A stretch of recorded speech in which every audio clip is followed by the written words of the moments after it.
Today we're going to make a yummy cherry venison appetizer. I'm going to grab my pot and get started. I scooped out half a cup of sour cherry spread, which came from Ontario, and it is delicious. I combined that with a tablespoon of red wine vinegar and 1 teaspoon of grainy mustard. I love this stuff. If you don't have it, Dijon works just as well. I put that pot on my stove and turned the heat to medium. And while I waited for that to boil, I began to get my meat ready. I wanted to weigh it so you would have a good reference point. I decided to use Backstrap for this recipe. This was from our hunt this fall. It's nice and lean, there's no connective tissue that runs through it. So I rinsed it in cool water, gave it a pat dry, and found out that it weighed 7.5 ounces. There's the tiniest bit of silver skin left on it, so I removed the rest of that and began to slice it super thin. Keep pressure on your meat and cut lengthwise. As a reference point, if you hold each piece of meat up to the light, you should see light coming through it. By this point, the cherry spread had come to a boil, so I turned the heat down to a medium-low. I squished and popped some of those cherries to get the juices out and let it simmer for at least another 10 minutes. Oh yeah, and I added a bit of salt too. I grabbed 2 pieces of bacon, popped them in my pan, and while that was cooking, I began to get the meat seasoned.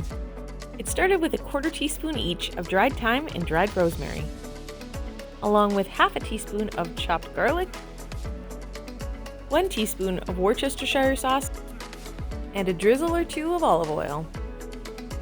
I mixed that all together and remembered salt and pepper. And for my visual friends, this ends up being about a cup of meat. Once the bacon was all cooked and crispified, I drained off the bacon grease for later and got the next step in this process ready. I used half a block of cream cheese for this recipe, which is actually half a cup. And if you're anything like me and have forgotten to take your cream cheese out of the fridge, then you can very easily pop it into your microwave and heat it for 30 to 40 seconds. I took this opportunity to grab my bacon and begin to chop that up into nice small pieces, which then was added to my really softened cream cheese. It was now time for thyme, and I used half a teaspoon.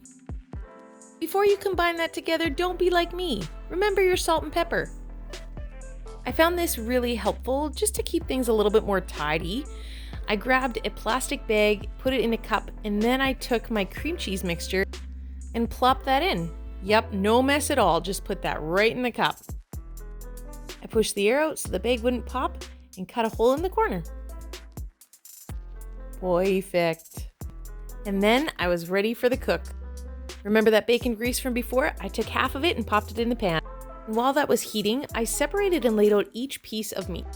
It might seem super tedious, but honestly, each side only needs to cook for 40 seconds. If it cooks too long, it's going to be tough.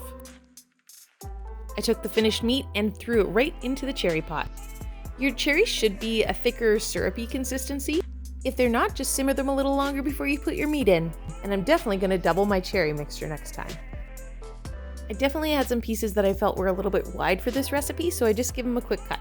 But look at how tender that meat is. And for this, I didn't think it would make a difference, but the cracker matters.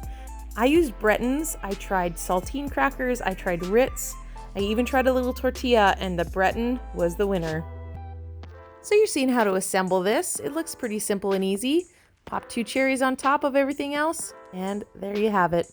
Beautiful, delicious cherry venison snackers. Thanks for watching. Happy cooking.